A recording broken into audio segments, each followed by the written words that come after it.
Vamos lá. Essa série que eu intitulei Qual é a cara da sua alegria? Porque a palavra bem-aventurança tem a ver com alegria. Nós tratamos de algumas coisas até agora. Eu tenho dito que Jesus está propondo nas bem-aventuranças uma felicidade que é contracultural, é diferente do que as pessoas estão acostumadas. Ninguém fala assim que está chorando de tristeza, mas está tão feliz, ou que está pobre, paupérrimo, mendigando, mas está feliz da vida, né? Ou que de repente está com fome, mas está vibrando de alegria. Isso não é o normal aí fora. Por isso que o que Jesus tem a nos ensinar é muito distinto da felicidade, distinta da felicidade que se encontra na sociedade, né? Então é uma felicidade contracultural. Eu falei também que as bem-aventuranças não são assim, uma qualidade que um tem, outra que outro tem, outra que outro tem. Não é assim, fulano é manso, agora eu sou pobre de espírito. Não. Na verdade, são qualidades que compõem características do cristão. Todo cristão precisa ser, pelo menos idealmente, tem que ser pobre de espírito, chorar de tristeza pelo seu pecado e tem que, hoje vamos falar sobre ser humilde ou manso. Só o cristão encontra sucesso ao reconhecer sua bancarrota espiritual, que é o que nós estudamos na primeira bem-aventurança, bem-aventurados os pobres de espírito. E só o cristão é feliz ao chorar de tristeza pelo seu pecado, né? Então, essas são algumas características que a gente destacou nos 2 últimos sermões. Hoje a gente vai entrar então em Mateus 5,5, que diz: Bem-aventurados os humildes, pois eles receberão a terra por herança. Eu havia intitulado Humilde Conquistador para dar a ideia de contraste, porque Jesus contrasta algumas coisas, né? Humilde conquistador não é muito, é meio estranho, é um paradoxo de propósito.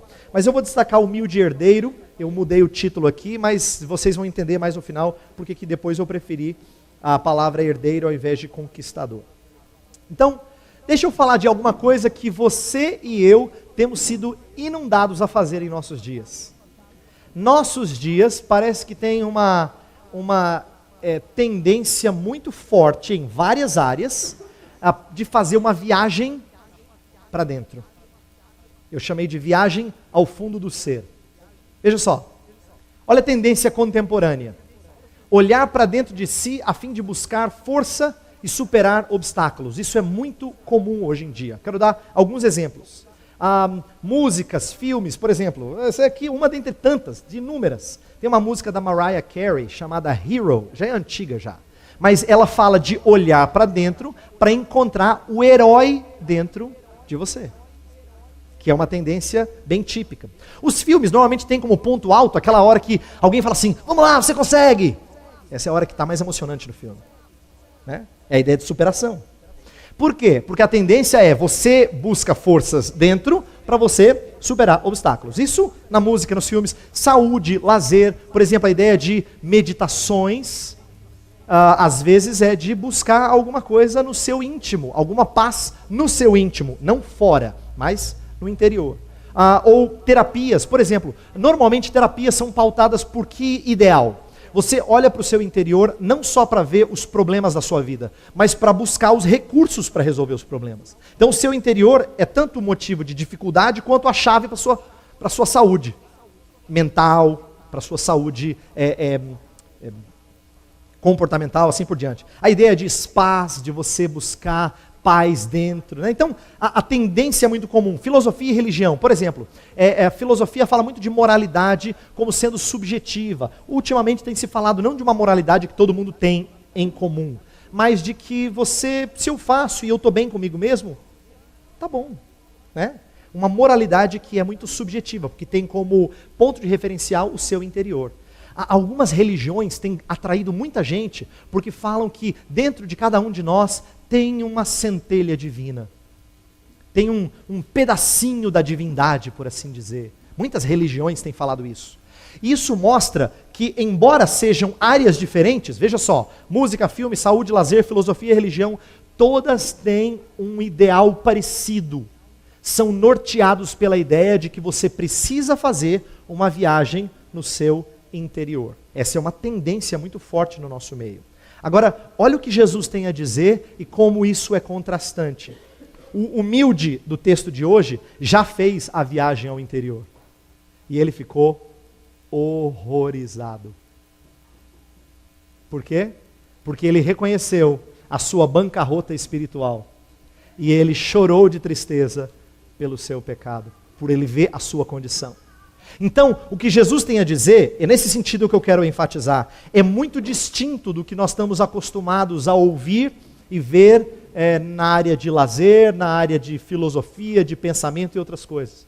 Porque Jesus está dizendo que a viagem ao fundo do ser é triste. E ai de você se você ficar preso lá. É horrorosa a figura do seu interior. Não é uma figura bonita.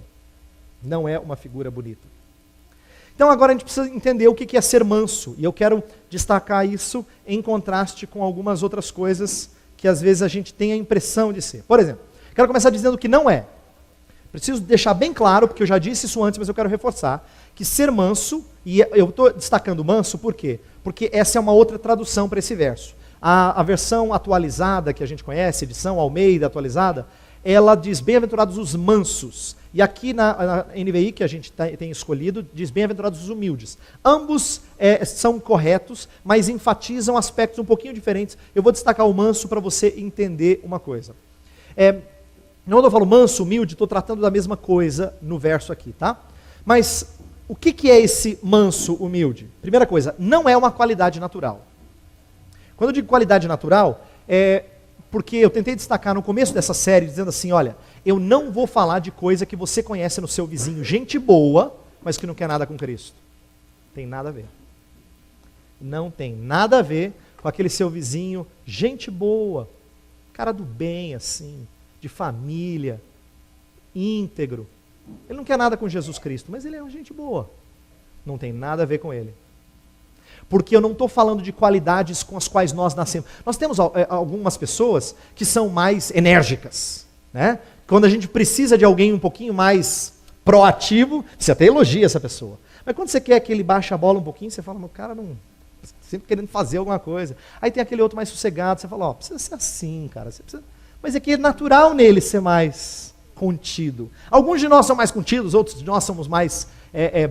proativos, mas isso é uma qualidade que nós temos por natureza, ela não é necessariamente produzida pelo Espírito de Deus. Nós estamos falando aqui de qualidades produzidas pelo Espírito de Deus, então ela só cabe na vida de quem é transformado por Deus, em quem o Espírito habita, tá?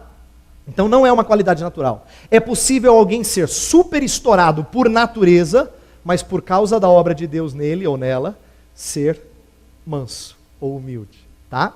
Então não é uma qualidade natural e nem denota fraqueza. E esse aqui é importante eu dizer, porque algumas pessoas acham que humildade ou mansidão, fala assim, fulano, ele é muito joia, mas eu acho que ele não pode ser um líder, sabe por quê? Ele é meio... Sabe assim, quando você acha que alguém é meio vaquinha de presépio? Sabe assim? Né? Parece que não, né? Acho que para ser líder tem que ser. E sabe o que é curioso? Eu vou destacar daqui a pouco de como Deus chamou alguns líderes muito imponentes até, de mansos.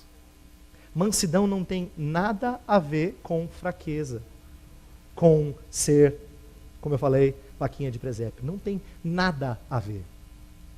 Eu vou falar de alguns homens bastante empolgados aqui, até enérgicos em certos momentos, que foram chamados de mansos, tá?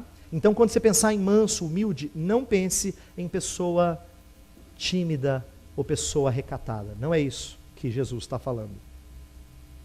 Jesus, na verdade, está usando uma ideia muito interessante aqui. Agora vocês vão entender o porquê do desenho do cavalo, que eu pedi para as crianças. Que na literatura extra-bíblica, quando o termo grego praos é usado, que é o termo traduzido por humilde ou manso, quando esse termo é usado, ele é usado para falar do controle do animal selvagem. Sabe quando a gente fala assim, a cavalo foi amansado? A gente usa, né? A gente fala assim, a cavalo tal precisa ser amansado. Porque ele ainda não dá para cavalgar, não dá para montar nesse cavalo. Precisa amansá-lo primeiro. Qual é a ideia de amansar um cavalo? É a ideia de controlar o que há de selvagem dentro dele. Tá? O ego dele, por assim dizer, que não deixa ser controlado. Ele precisa ser amansado, ele precisa ser dominado para que ele possa ser cavalgado. Então, veja que ideia interessante. Mansidão não é ser quietinho. A ideia de mansidão é ter poder sob controle. É ter o cavalo selvagem dentro de você amansado. Essa é a ideia de mansidão. Você e eu podemos ser enérgicos em relação a algumas coisas e ainda assim temos essas coisas sob controle. Então, a mansidão tem a ver com ego sob controle. Eu e você temos um eu falando constantemente como as coisas devem ser e nem sempre de maneira santa. Muitas vezes de maneira ímpia. Esse eu fica falando. Porque quando é de maneira santa, aí já não é eu que fala. Já não sou eu quem vive, mas Cristo vive em mim. Porque quando o eu fala, aí é complicado. Quando o eu dentro da gente quer que seja do nosso jeito, nós temos essa tendência de sermos pecaminosos. Então, o ego controlado, o ego sob controle, está relacionado ao nosso convívio com o próximo. Aí eu citei o Salmo 37. Você veja que o Salmo 37 tem a ver, e eu escolhi ler esse texto porque ele tem a expressão que Jesus usa, a ideia de humilde herdará a terra, manso herdará a terra, que é exatamente o que Jesus usa na bem-aventurança. Então ele remonta ao Salmo 37. E o que o Salmo 37 fala? Ele fala de uma pessoa que às vezes olha para os outros e fica irado, porque os outros têm coisas, os outros oprimem a ele, e aí Deus fala assim, calma, a terra é sua, não por conquista, por herança. Calma. Tenha paciência, confie no Senhor, o Senhor é providente. Então, mansidão está ligado ao nosso convívio com o próximo. Eu vou destacar aqui. Presta atenção. O manso tem como característica não se defender, porque ele se conhece, ele sabe que ele não merece defesa, e ele conhece o Senhor. Ao Senhor pertence a vingança. Então, o que eu quero destacar aqui? Quero dizer assim que o manso, ele terá como característica o fato de não ficar se defendendo, não ficar lutando pelo que é seu o tempo todo, porque ele sabe que ele não tem merecimento. Ele se conhece, ele reconheceu a sua bancarrota espiritual e ele chora pela sua pecaminosidade. Então ele é, por natureza, manso em relação aos outros, ele é humilde em relação aos outros. E ele sabe que quando há alguma injustiça em relação a ele, quem cuida disso? É o Senhor Deus. Ao Senhor pertence a vingança, diz a palavra de Deus. Então ser manso está ligado com isso. Eu quero dar alguns exemplos bíblicos, eu acho que isso vai esclarecer um pouquinho mais. Veja só. Primeiro, Abraão. Abraão, em nenhum lugar da Bíblia, a gente ouve falar que Abraão era uma pessoa assim, pouco ativa ou quietinha. Não, pelo contrário. Abraão é um cara que, em certos momentos, se impõe. Por exemplo, ele vai para a guerra quando é para livrar o seu sobrinho Ló, né? Ele é alguém que tem a coragem de, num determinado momento, oferecer o seu filho em sacrifício. Tem a coragem, não precisa fazê-lo, mas ele cria coragem para fazê-lo. Ele é uma pessoa que é tido por respeitado entre os judeus, sempre foi respeitado. Mas tem um determinado momento, quando ele está escolhendo a sua terra, que ele deixa o seu sobrinho ter a primeira escolha. Vocês lembram da história em que Ló escolhe aquela campina bonita de duas cidades conhecidas nossas, chamadas Sodoma e Gomorra, que depois seriam destruídas. Mas o fato de Abraão ceder para Ló mostra que ele não considera o que é seu em primeiro lugar. Lembra? Deus fez a promessa a Abraão. Abraão teria todo o direito, humanamente falando, de chegar para Ló e falar assim, Ló, você é meu sobrinho, eu gosto de você, mas a promessa foi para mim. Mas não é isso que ele faz. Ele cede a escolha para Ló. José é uma pessoa de iniciativa. Ninguém se torna segundo em posição lá no Egito se não for uma pessoa de iniciativa, uma pessoa que sabe administrar, uma pessoa que sabe coordenar outros. José não seria colocado na posição que ele está se ele fosse uma pessoa assim, né? Contida. Então ele não é aquela figura de manso que às vezes a gente tem. Pelo contrário, ele é um moço que foi ferido pelos seus irmãos, mas que mostra mansidão ao perdoar os seus irmãos, a não exigir o direito de retribuição, por assim dizer. Né? Ele não retribui o mal com o mal, mas sim com o bem. Agora, o exemplo talvez melhor do Antigo Testamento seja esse aqui. Esse exemplo é muito bom. E eu vou convidar você a depois olhar com calma esse exemplo em casa. Tá? Em Números capítulo 12, conta que Moisés era o homem mais manso da terra, está no verso 3. E Moisés era o homem mais manso da terra. Por quê? Então agora eu preciso destacar aqui. Repetindo, Moisés não é uma figura fraca. Moisés, ele ficava irado. Ele ficou irado, por exemplo, ele foi ousado para enfrentar Faraó. É verdade que ele titubeou no começo, mas ele foi ousado para enfrentar Faraó, em favor do povo. Ele também foi ousado para enfrentar o povo, na hora que o povo praticou idolatria. Lembra do bezerro de ouro? Moisés ficou irado, jogou os 10 mandamentos e quebrou e deu um sermão no povo. Então, manso não é necessariamente aquele que não fica irado, mas é aquele que sabe se irar por coisas que são justas, mas não se ira quando o ferido é ele mesmo. Em Números capítulo 12 tem uma história muito interessante. Começa com os irmãos de Moisés, os irmãos, Arão e Miriam, os irmãos de sangue, não estou falando de irmão da igreja, irmão de sangue, aqueles que deviam ser mais leais a Moisés, chegam para Deus e falam assim: Deus, por que só Moisés que recebe alguns privilégios? Por que tudo é Moisés, Moisés, Moisés, e nós, Senhor? E começam a maldizer o privilégio, né, que Moisés tinha. E aí Deus chama os 3 e diz: olha, com Moisés eu falo face a face, com os outros não, mas com Moisés eu falo face a face. É verdade que eu tenho intimidade, ele é especial sim, porque eu o chamei para essa função. E não só Deus dá uma lição em Arão e Miriam, mas Deus lança lepra sobre Miriam, a irmã de Moisés. E aí que vem a demonstração de mansidão. Moisés era o homem mais manso sobre a terra. Por quê? Porque Miriam fez algo que mostrou inveja para com seu irmão, e na hora que Deus atacou ela com lepra, Moisés intercede por ela junto a Deus. Ele não fala assim: bem feito, quem mandou, mexeu com o ungido de Deus, ou coisa do tipo, né? Não. Ele pede ao Senhor: Senhor, tem misericórdia dela, Senhor, não sabe o que ela fala. E Deus então poupa Miriam e cura ela da lepra com qual ela havia sido atacada. Mostra que quando ele era o ferido, ele não revidou, não se defendeu. Melhor de todos os exemplos, sem dúvida, é aquele que se dizia manso e humilde de coração. Vinde a mim, todos vós que estáis cansados e sobrecarregados, e eu vos aliviarei. Por que o meu fardo é leve e meu jugo é suave? Porque eu sou manso e humilde de coração. Jesus disse isso. E aí, Jesus é um excelente exemplo, melhor do que Moisés, claro, porque Jesus se irou sem nenhum pecado.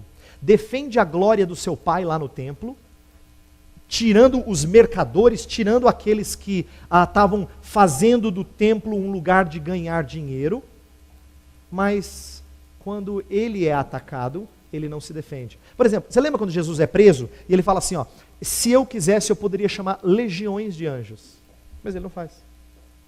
Fica como está, isto é, ele é alguém que não pede para se defender. Eu vou pedir para você abrir em 1 Pedro 2, verso 20 a 23. Esse texto que está aí, 1 Pedro 2, 20 a 23, olha só o exemplo de mansidão por parte do nosso Salvador Jesus Cristo. Diz assim: pois que vantagem há em suportar açoites recebidos por terem cometido o mal? Mas se vocês suportam o sofrimento por terem feito o bem, isso é louvável diante de Deus. Para isso vocês foram chamados, pois também Cristo sofreu no lugar de vocês, deixando-lhes exemplo para que sigam os seus passos. Ele não cometeu pecado algum e nenhum engano foi encontrado em sua boca. Quando insultado, não revidava. Quando sofria, não fazia ameaças, mas entregava-se àquele que julga com justiça. Lembra? Jesus Cristo é Deus. Ele poderia ter retribuído injustiça com ameaça. Você está mexendo comigo, você vai ver. Ele podia dizer isso. Mas ele não disse isso. Porque ele tinha que ensinar você como é que se porta diante de injustiça. Quando injustiçado, não revidava. Quando lhe fizeram coisas, quando foi ferido, maltratado, não fazia ameaças, mas se entregava àquele que julga com justiça. Se entregava ao seu Pai. Então é por isso que o Novo Testamento tem textos que falam de agirmos com mansidão. Efésios capítulo 2 fala que nós somos devemos agir com mansidão. Colossenses também, revestir-nos de mansidão. Tiago fala assim, não fique irado, seja tardio para se irar, mas receba a palavra de Deus com mansidão. É uma constante no Novo Testamento que nós sejamos humildes, que nós sejamos mansos, tá? Agora, eu quero ir um pouquinho adiante e explicar para você como é que isso deve ter frustrado as pessoas que ouviram a Jesus. Frustrado os judeus. Olha só, judeus estavam cansados de passar nas mãos de um império para o outro.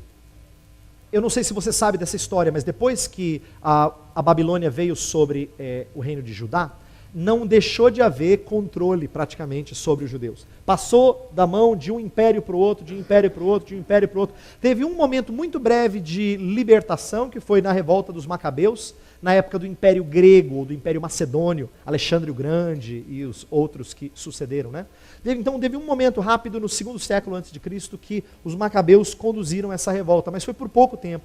E logo, de novo, Judá ficou debaixo do controle de impérios. Então, na época de Jesus, já tinha quase um século que o Império Romano havia dominado aquela região. Por volta do ano 63 antes do nascimento de Cristo. Então, na sua vida adulta, ele já tinha completado quase 100 anos, aí um bom tempo de controle. Então, eles estavam frustrados com Jesus Cristo, mas porque eles haviam negligenciado a profecia de Jesus como sendo um servo sofredor. Isaías fala muito de Jesus como um servo sofredor. Mas eles não tinham essa figura do Messias. Olha a figura que eles tinham do Messias. A expectativa messiânica. Eu coloquei aqui 4 grupos que você ouve falar constantemente nos evangelhos. Você está lendo os evangelhos, você ouve falar dos fariseus. Os fariseus, aqueles que estudavam muito a lei, e eles tinham a expectativa de que Deus iria libertá-los com um poder sobrenatural. Deus ia restaurar um domínio teocrático, sobrenatural. Os saduceus eram aqueles que eram odiados pelos seus compatriotas porque eles faziam aliança política e achavam que com alianças políticas eles iam ter mudanças. Os essênios eram aqueles que negavam o mundo, negavam a realidade do mundo, eles se isolavam, eles eram os monásticos, por assim dizer. Eles se isolavam e eles viviam em comunidades afastadas, negando o poderio romano. E os zelotes é aqueles que estavam prontos para a briga. Simão, o zelote, um dos seguidores de Cristo, devia ser um cara assim meio impetuoso, porque se ele era dos zelotes é porque ele gostava de... Então não é à toa que de vez em quando perguntavam para Jesus, Senhor, e agora que o Senhor vai restaurar o reino? Calma, Simão. Né? Todos eles tinham uma expectativa diferente daquela que Jesus havia colocado. Jesus trouxe um reino de mansidão, muito diferente, muito distinto do que eles estavam acostumados. Mas eu tenho novidade para você. O que Jesus propôs não é só frustrante para os judeus, não. É frustrante para nós também. Principalmente se a gente tem alguns ensinamentos que são muito fortes no nosso interior. Eu quero destacar alguns deles. Primeiro, somos constantemente estimulados a buscar os nossos direitos, a não deixar que as pessoas pisem em nós. E a gente fala assim, ó, eu não levo desaforo para casa, com orgulho ainda. Com um certo, esse negócio de engolir sapo não é comigo. Né? Fala com um certo convicção de que está no caminho. Né? Perceba como é comum o nosso desejo de lutar pelo nosso direito, de fazer aquilo que é certo. Veja, eu não estou dizendo que nós não lutemos pelos direitos, mas faz uma coisa, lute pelos direitos dos outros antes do que pelos seus. Seja alguém zeloso pelo direito dos outros. É claro que você vai ganhar com isso, mas quando você luta pelo direito dos outros, você não tem uma luta egocêntrica. Nós somos frequentemente treinados a pensar que, mas é o meu direito, não estou lutando por nada injusto. Mas o cara pisou em mim, ele, pelo menos um desculpa, né? Pelo menos isso. E a gente se levanta com um ar de defesa. Olha outra coisa que nós fazemos.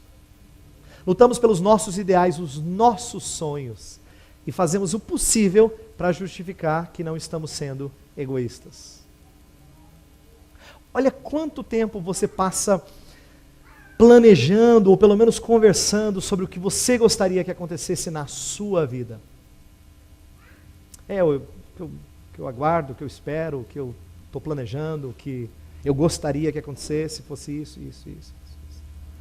E poucas vezes você planeja e o que é importante fazer para que aconteça na vida dos outros. Nós somos frequentemente impulsionados a esse tipo de atitude voltada para o eu. O manso considera o outro superior a si mesmo e não tem em vista o que é propriamente seu. Eu estou aqui citando palavras de Filipenses capítulo 2.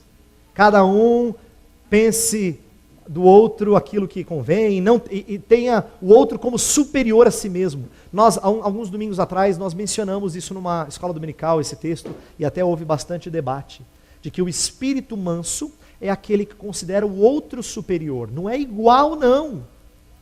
Considerar igual já seria uma grande conquista, mas a Escritura diz assim, considere o outro superior.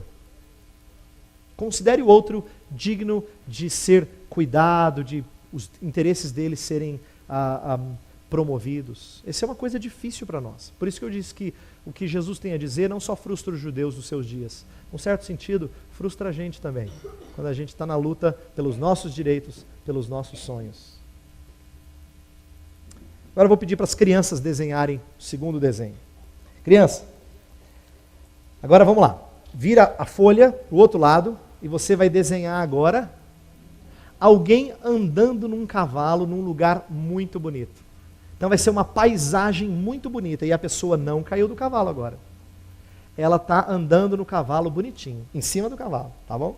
E o cavalo não está pulando que nem doido, tá? O cavalo, a pessoa em cima do cavalo e aí você desenha uma paisagem bem bonita, ok? Crianças, ouviram? Vamos lá, vamos ver se a gente consegue. Por que eu pedi para as crianças desenharem isso? Porque agora eu posso usar uma ilustração muito boa para vocês trabalharem com as crianças em casa. Todas as vezes que a gente luta contra o eu e deixa com que o eu fale mais forte, a gente cai do cavalo. Né? Quando o eu fala mais forte, o cavalo pula e a gente cai. Mas quando o eu é amansado, Deus garante para a gente, você herdará a terra. Bem-aventurados os mansos, porque herdarão a terra.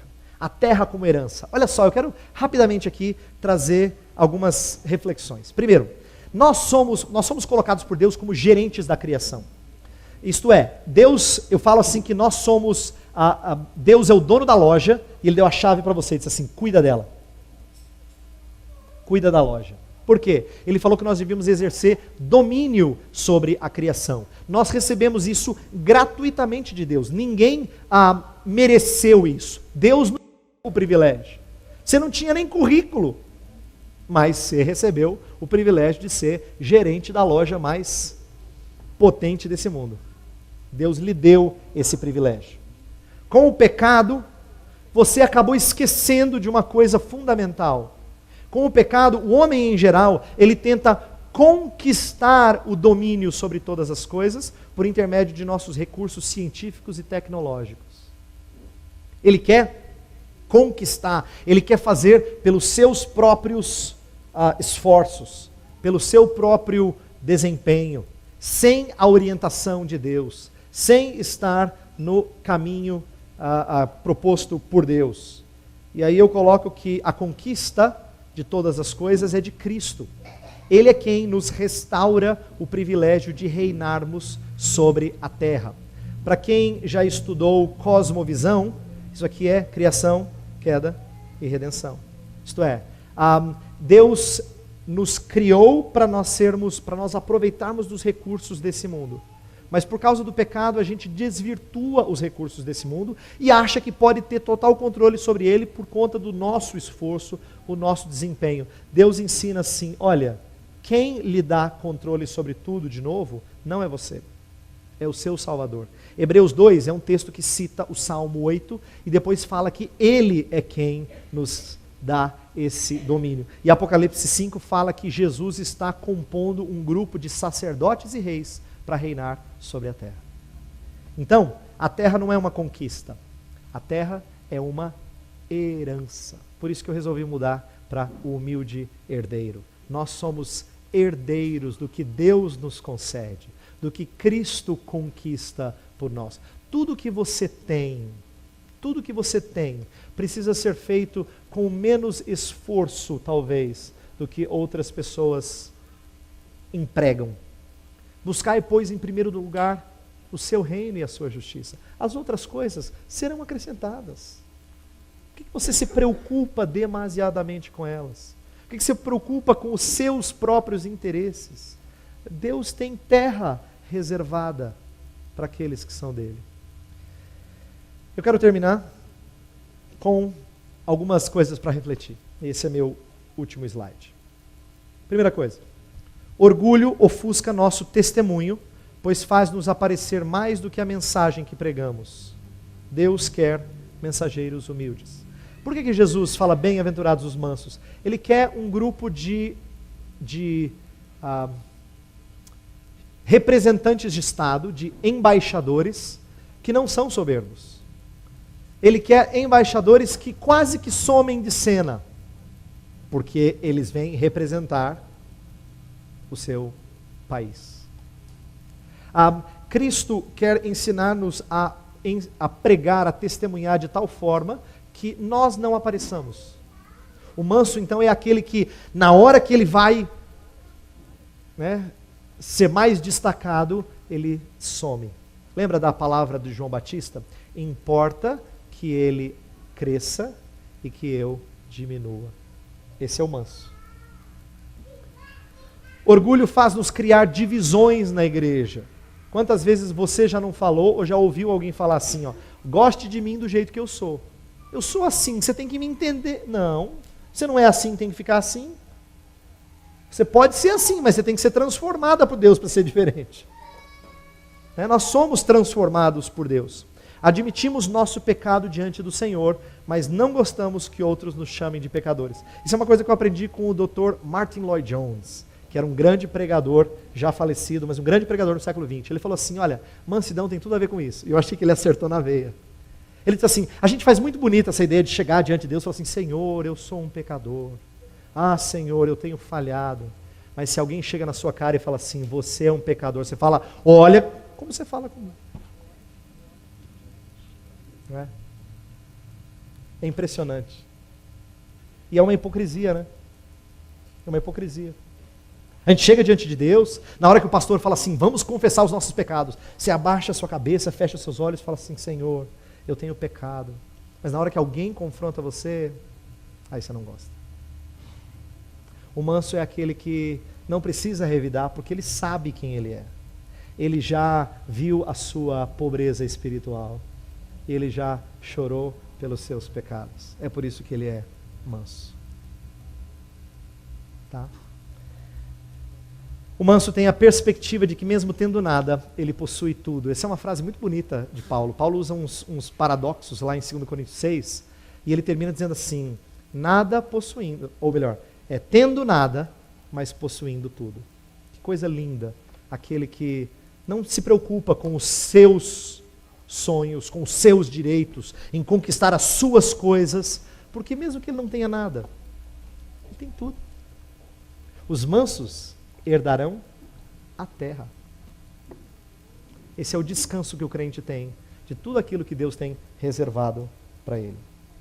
Então, crianças e adultos, aprendam assim, a figura bonita é a segunda, sabe? A primeira do cavalo pulando e a pessoa caindo é como nós somos quando a gente é egoísta. Mas aquela figura de montar no cavalo e uma paisagem bonita é essa que Deus nos ensina a fazer quando Ele fala para a gente ser humilde, manso, e a gente herda a terra. Vamos fechar os olhos, vamos falar com Deus.